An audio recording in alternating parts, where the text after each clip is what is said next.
जय हिंद, नमस्कार फ्रेंड्स, स्वागत है आप सभी का अपने प्लेटफॉर्म एनजीजीएस नीतीश एजुकेशन के इस यूट्यूब चैनल में। आज के वीडियो में हम लोग देखेंगे 18 फरवरी जो कि आप लोग का मैथ्स का जो परीक्षा आप सभी देने वाले हैं। तो आप लोग इस वीडियो को स्किप मत कीजिएगा, क्योंकि यहाँ पर आज हम वही सवाल और वही ट्रिक आप सभी को देने वाले हैं जो परीक्षा में आने की पूरी जो है संभावना है। तो इस वीडियो में आप लोग शुरू से अंत तक जरूर बने रहिएगा, क्योंकि यह सवाल अगर आप लोग नहीं देखें तो यह लोग 18 फरवरी के आप लोग का एग्ज़ाम के लिए जो है कि यह मुश्किल हो सकता है। और आज यहाँ पर वह मुश्किलें आप लोग का जो है कि समाधान हो जाएंगे आज के इस सेशन को देखने के बाद। तो चलिए हम लोग यहाँ पर से जो है स्टार्ट करते हैं और फटाफट हम लोग क्वेश्चन का आंसर कराएंगे आप सभी को। यहाँ पर इसमें से बहुत सारे क्वेश्चन वैसा हो जाएंगे जो कि हूबहू आपके एग्ज़ाम में पूछ लिए जाएंगे। क्या यदि भाग एल्गोरिदम बराबर ए बराबर बी क्यू प्लस आर में ए बराबर 37 बी बराबर 4 और आर बराबर 1 हो तो क्यू का मान क्या हो जाएगा? तो क्यू का मान जो हो जाएगा, इनका राइट आंसर की बात करें हम लोग तो यह हो जाएगा यहाँ पर जो ऑप्शन नंबर ए यहाँ पर बिल्कुल राइट हो जाएगा। क्या हो जाएगा यहाँ पर? ए मतलब नो बिल्कुल राइट हो जाएगा। आगे यहाँ पर क्वेश्चन है 156। क्या 156 के अभाज्य गुणनखंड में 156 के अभाज्य गुणनखंड में 2 का घात क्या है? राइट आंसर की बात करेंगे यहाँ पर राइट आंसर ऑप्शन ए हो जाएगा, 2 हो जाएगा। चलिए हम लोग नेक्स्ट क्वेश्चन करेंगे। यहाँ पर क्या निम्नलिखित में कौन अपरिमेय संख्या जो है नहीं है? इनका आंसर की बात करेंगे तो यहाँ पर जो ऑप्शन नंबर डी है बिल्कुल राइट है। आगे यहाँ पर क्वेश्चन है 0.105 का जो है p बटे 2m गुना 5m रूप निम्नलिखित में कौन है? राइट आंसर की बात करेंगे यहाँ पर तो जो ऑप्शन नंबर बी है यह बिल्कुल राइट आंसर है। आगे यहाँ पर क्वेश्चन निम्नलिखित में कौन परिमेय संख्या है? कौन परिमेय संख्या है? राइट आंसर हो जाएगा यहाँ पर ऑप्शन बी। आगे क्वेश्चन यहाँ पर है निम्नलिखित में किसका जो दशमलव प्रसार शांत है? राइट आंसर की बात करेंगे यहाँ पर ऑप्शन नंबर ए हो जाएगा 15/1600। आगे दो धनात्मक पूर्णांक ए और बी के लिए मो 100 गुना लो 100 बटे ए भी बराबर है 7 का आंसर की बात करेंगे यहाँ पर ऑप्शन ए हो जाएगा 1। आगे जो क्वेश्चन यहाँ पर है वही है निम्नलिखित में कौन सा युग्म अभाज्य है? 8 का आंसर की बात करेंगे तो यहाँ पर बी हो जाएगा 18 और 25। आगे निम्नलिखित में कौन यौगिक संख्या है? यौगिक संख्या कौन है? तो राइट आंसर हो जाएगा यहाँ पर 1 हो जाएगा 21। आगे निम्नलिखित में कौन अभाज्य संख्या है? अभाज्य संख्या आप सभी को बताना है। राइट आंसर हो जाएगा यहाँ पर 31 हो जाएगा। और यह सभी वैसे क्वेश्चन होंगे जो कि हूबहू आपके एग्जाम में आएंगे। क्या है? दो संख्याओं का मोह 127 और लो 162 है। यदि उनमें से एक संख्या 54 है तो दूसरी संख्या क्या हो जाएगा? राइट आंसर यहाँ पर 81 हो जाएगा। आगे हम लोग यहाँ पर क्वेश्चन करेंगे संख्या है 12, 15 और 21 का मोसो क्या हो जाएगा? राइट आंसर यहाँ पर ऑप्शन नंबर ए 3 हो जाएगा 3। आगे यहाँ पर क्वेश्चन है वही है किसी धनात्मक पूर्णांक q के लिए प्रत्येक धनात्मक विषम पूर्णांक का रूप होगा। 13 का आंसर की बात करेंगे तो यहाँ पर जो राइट आंसर हो जाएगा ऑप्शन नंबर सी हो जाएगा यहाँ पर। आगे क्वेश्चन यहाँ पर प्रत्येक परिमेय संख्या होती है और इस टाइप का जो क्वेश्चन होगा जितना ये सभी आप लोग को अच्छे से ध्यान में रखना है। प्रत्येक परिमेय संख्या होती है। राइट आंसर जो हो जाएगा यह हो जाएगा एक वास्तविक संख्या है। आगे यहाँ पर 22/7 यह क्या है? तो 22/7 यह क्या है? तो यह एक परिमेय संख्या हो जाएगा। आगे यहाँ पर क्वेश्चन है द्विघात बहुपद के शून्यकों की संख्या क्या हो जाएगा? वेरी इंपॉर्टेंट है। क्या हो जाएगा? द्विघात बहुपद के शून्यकों की संख्या 2 होता है और इनका जो व्यापक रूप होता है आप सभी को पता होगा ax² plus bx plus c बराबर 0 होता है। आगे निम्नलिखित में कौन बहुपद नहीं है? राइट आंसर जो हो जाएगा यहाँ पर ऑप्शन नंबर सी हो जाएगा 1/x-1। आगे यहाँ पर है यदि px बराबर qx gx और px का घात 7 है तो gx का घात 3 तो इनका मान बताना है। तो 18 का आंसर जो हो जाएगा यहाँ पर ऑप्शन नंबर क्या हो जाएगा? बी बिल्कुल राइट हो जाएगा 4। आगे क्वेश्चन यहाँ पर है देखिए क्या है बहुपद। क्या है बहुपद? यदि बहुपद px का एक शून्यक -2 है तो निम्नलिखित में से कौन px का एक गुणनखंड हो जाएगा? 19 का आंसर की बात करेंगे x+2 राइट आंसर है। x+2 राइट आंसर है। आगे यदि बहुपद x² - 4x + 1 के शून्यक अल्फा बीटा और अल्फा इंटू बीटा का मान आप सभी को बताना है। अल्फा इंटू बीटा का मान बताना है। 20 का आंसर की बात करेंगे तो यहाँ पर ऑप्शन बी 1 बिल्कुल राइट आंसर है। आगे यहाँ पर क्वेश्चन है यदि बहुपद 6x³ - 11x² - 3x + 2 के शून्यक अल्फा बीटा और गामा हो तो alpha into beta, beta into gamma, alpha into gamma का मान क्या हो जाएगा? 21 का आंसर जो हो जाएगा यहाँ पर सी जो है बिल्कुल -1/2 हो जाएगा। आगे यहाँ पर है यदि बहुपद एक्स स्क्वायर -3 एक्स प्लस 1 -5 के शून्यक ए और बी हो तो अल्फा प्लस 1 बीटा प्लस 1 का मान क्या हो जाएगा? 22 का जो आंसर यहाँ पर है वो ऑप्शन सी हो जाएगा -4। आगे यहाँ पर क्वेश्चन है यदि बहुपद x square plus P x minus Q के शून्यक एक दूसरे के व्युत्क्रम हो तो क्यू का मान क्या हो जाएगा? तो इसका जो आंसर हो जाएगा वो ए हो जाएगा, यहाँ पर -1 हो जाएगा। आगे निम्नलिखित में कौन एक द्विघात बहुपद है जिसके शून्यक -6 -2 और 6 है? 24 का जो आंसर यहाँ पर है वो हो जाएगा ऑप्शन ए हो जाएगा, एक्स स्क्वायर -4x -12। आगे रैखिक समीकरण युग्म 2x - 3y + 2 = 0, 6x - 9y + 5 = 0 के कितने हल होंगे? 25 का जो आंसर हो जाएगा वो बी हो जाएगा, यहाँ पर राइट आंसर, कोई हल नहीं। आगे यहाँ पर है के किस मान के लिए समीकरण kx + 2y = 5 तथा 3x + y = 1 एक अद्वितीय हल होगा? 26 का आंसर की बात होगा तो यहाँ पर ऑप्शन नंबर बी जो है k = 6 हो जाएगा, राइट आंसर। आगे यहाँ पर है दो रेखिक समीकरण के रेखा चित्र यदि समानांतर रेखाएं हो तो हलों की संख्या क्या हो जाएगा? 27 का आंसर की बात यहाँ पर हो जाए तो ऑप्शन नंबर ए शून्य बिल्कुल राइट है। आगे y - 4 = 0 का आलेख कैसा सरल रेखा होगा? 28 का आंसर जो हो जाएगा यहाँ पर ऑप्शन ए जो है x अक्ष के समानांतर राइट आंसर है। आगे यहाँ पर क्वेश्चन है यदि 2x + 3y = 11 और 2x - 4y = -24 हो तो इसमें x और y का मान आप सभी को बताना है। राइट आंसर यहाँ पर जो है डी हो जाएगा। आगे यहाँ पर निम्नलिखित में कौन द्विघात समीकरण जो है नहीं है? द्विघात समीकरण नहीं है, राइट आंसर यहाँ पर बिल्कुल ऑप्शन सी है। आगे के किस मान के लिए द्विघात समीकरण 9x² + 3kx + 4 = 0 के मूल समान होंगे? 31 का आंसर जो हो जाएगा यहाँ पर वह बी हो जाएगा, +-4। नेक्स्ट जो यहाँ पर क्वेश्चन है हमारे बीच वो यह है यदि x - y = 6 और x² + y² = 30 हो तो x y का मान क्या हो जाएगा?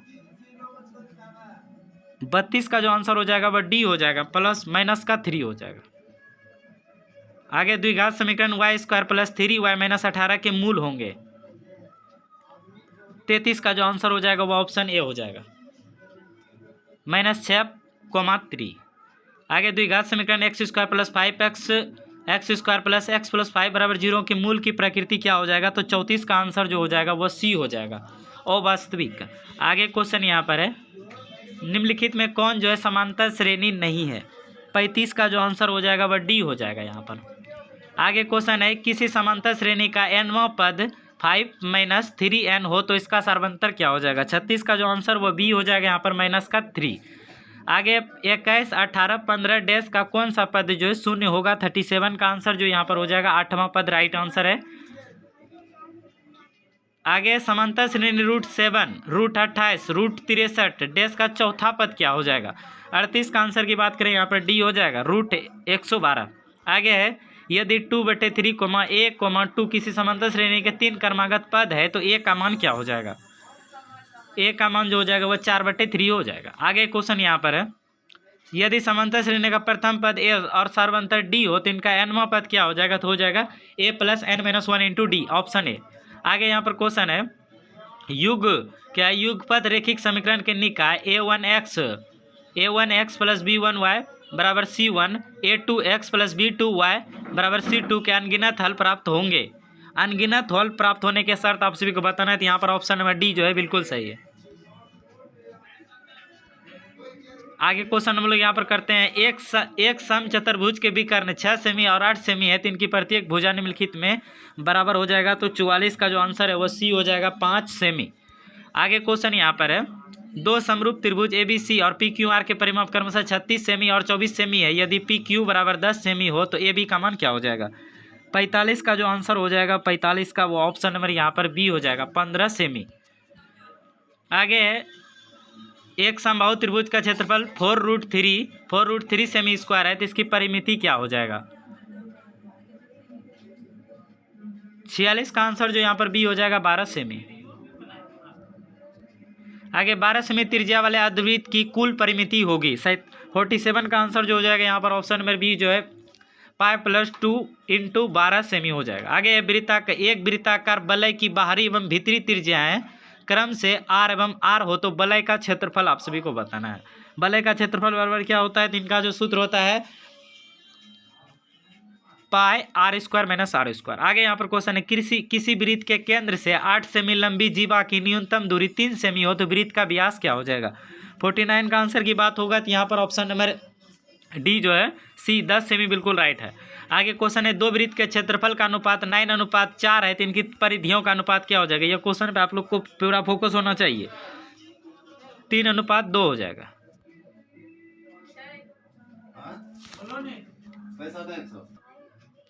क्या है, 1000 चक्कर लगाने में एक पहिया 88 किमी तय करता है तो पहिए का व्यास क्या हो जाएगा। 51 का जो आंसर हो जाएगा वो ऑप्शन सी हो जाएगा, यहाँ पर 28 मीटर हो जाएगा। आगे यहाँ पर क्वेश्चन है, कोस 90 डिग्री माइनस थीटा कौन सा थीटा होता है, तो 52 का आंसर ऑप्शन नंबर बी हो जाएगा, साइन थीटा हो जाएगा। आगे यहाँ पर यदि थीटा बराबर 45 हो तो cos square theta minus sine square theta का मान क्या हो जाएगा। 53 का आंसर की बात हो तो यहाँ पर ऑप्शन ए 0 डिग्री हो जाएगा। आगे निम्नलिखित में किसका मान जो √2 के बराबर होता है, √2 के बराबर किनका मान होता है। Right answer option number A cosec 45 degree हो जाएगा। आगे यदि थीटा बराबर 45 डिग्री हो तो ten square theta plus 1/sin square theta का मान क्या हो जाएगा। राइट जो आंसर हो जाएगा यहाँ पर सी हो जाएगा, 3 हो जाएगा। आगे यदि साइन 42 डिग्री बराबर पी तो साइन 48 डिग्री का मान कौन सा हो जाएगा। 57 का आंसर की बात हो जाए तो यहाँ पर ऑप्शन नंबर सी जो है बिल्कुल राइट हो जाएगा। आगे यहाँ पर क्वेश्चन है, यदि टेन थीटा बराबर 12/5 हो तो साइन थीटा का मान क्या हो जाएगा। तो 58 का आंसर जो हो जाएगा यहाँ पर ऑप्शन बी हो जाएगा, 12/13। आगे क्वेश्चन है, यदि टेन थीटा बराबर p/q तो p sine theta minus Q cos theta बटे p sine theta plus Q cos theta का मान क्या हो जाएगा। 59 का आंसर जो हो जाएगा यहाँ पर ऑप्शन नंबर डी हो जाएगा, ऑप्शन नंबर डी बिल्कुल राइट हो जाएगा। आगे क्वेश्चन यहाँ पर है, 1 plus coat square theta 1 minus cos square theta बराबर क्या होता है। राइट आंसर की बात हो जाए तो ऑप्शन नंबर डी एक बिल्कुल राइट है। आगे यहाँ पर क्वेश्चन है, √1 माइनस कोस थीटा बटे 1 प्लस कोस थीटा का मान क्या हो जाएगा। तो 61 का जो आंसर हो जाएगा यहाँ पर ऑप्शन सी हो जाएगा, cosec theta minus cos theta. आगे क्वेश्चन है, एक ऊर्ध्वाधर दीवार की लंबाई एवं उसकी छाया की लंबाई का अनुपात 1:√3 हो तो सूर्य का उन्नयन कोण क्या हो जाएगा। 62 का जो आंसर हो जाएगा ऑप्शन नंबर ए हो जाएगा, यहाँ पर 30 डिग्री। आगे यहाँ पर क्वेश्चन है, सेक 30 डिग्री बटे कोसेक 60 डिग्री बराबर क्या हो जाएगा। तो 63 का आंसर जो हो जाएगा ऑप्शन नंबर डी हो जाएगा, 1 हो जाएगा। आगे यहाँ पर क्वेश्चन है, चलिए यहाँ पर क्वेश्चन है, यदि कोस ए अल्फा प्लस बीटा बराबर 0 हो तो साइन अल्फा माइनस बीटा का मान क्या हो जाएगा। 65 का आंसर जो यहाँ पर ऑप्शन नंबर डी हो जाएगा, कोस 2b बीटा। आगे यहाँ पर बिंदु -2,5 का भुज क्या हो जाएगा। तो भुज क्या हो जाएगा, 66 का आंसर ऑप्शन नंबर -2 हो जाएगा। और कोटि की बात करें तो -5 हो जाएगा। यहाँ पर एक्स अक्ष पर किसी बिंदु y का नियमांक क्या होता है। 67 का आंसर जो हो जाएगा यहाँ पर ऑप्शन नंबर यहाँ पर सी 0 हो जाएगा। यह सभी क्वेश्चन आप लोग को अच्छे से याद रखना है। बिंदु 3, किस चतुर्थांश में है, तो यह जो है -3 यानी 3, -4 जो हो जाएगा यह जो है यह चतुर्थांश में हो जाएगा। आगे एक्स अक्ष से बिंदु 3, 5 की दूरी है 69 का आंसर ऑप्शन नंबर ये 5 हो जाएगा। आगे मूल बिंदु से x, y की दूरी क्या हो जाएगा। मूल बिंदु से x, y की दूरी तो यह हो जाएगा √x² + y²। आगे बिंदु 2, -2 और -2, 2 को मिलाने वाले रेखाखंड के मध्य के निर्देशांक हो जाएंगे 71 का जो आंसर है वो ऑप्शन नंबर बी हो जाएगा, 0,0 हो जाएगा। नेक्स्ट क्वेश्चन है, किसी त्रिभुज का केंद्रक 3,0 और उनके दो शीर्ष जो है वो 2,3 और 1,-4 है तो तीसरा शीर्ष क्या हो जाएगा। तो 72 का जो आंसर हो जाएगा यहाँ पर क्या हो जाएगा, 72 का जो आंसर हो जाएगा वो हो जाएगा सी 6,1। आगे है, यदि किसी त्रिभुज के शीर्षों के निर्देशांक इतना तो त्रिभुज का क्षेत्रफल पूछा जा रहा है तो 73 का आंसर जो है ऑप्शन सी 2 हो जाएगा। आगे क्वेश्चन यहाँ पर है, बिंदु -1,3 और -5,7 के बीच की दूरी क्या हो जाएगा। 74 का आंसर को हो जाएगा यहाँ पर 4√2 राइट आंसर है। आगे यहाँ पर क्वेश्चन है, यदि किसी शंकु के वक्र पृष्ठ का क्षेत्रफल 880 सेमी स्क्वायर और त्रिज्या 14 सेमी है तो उनकी तिर्यक ऊंचाई क्या हो जाएगा। 76 का आंसर ऑप्शन बी 20 सेमी हो जाएगा। आगे क्वेश्चन यहाँ पर है, समान ऊंचाई वाले दो बेलन के आयतनों का अनुपात 9:16 है तो उनके वक्र पृष्ठ का क्षेत्रफलों का अनुपात क्या हो जाएगा। ऑप्शन सी यहाँ पर 3:4 हो जाएगा।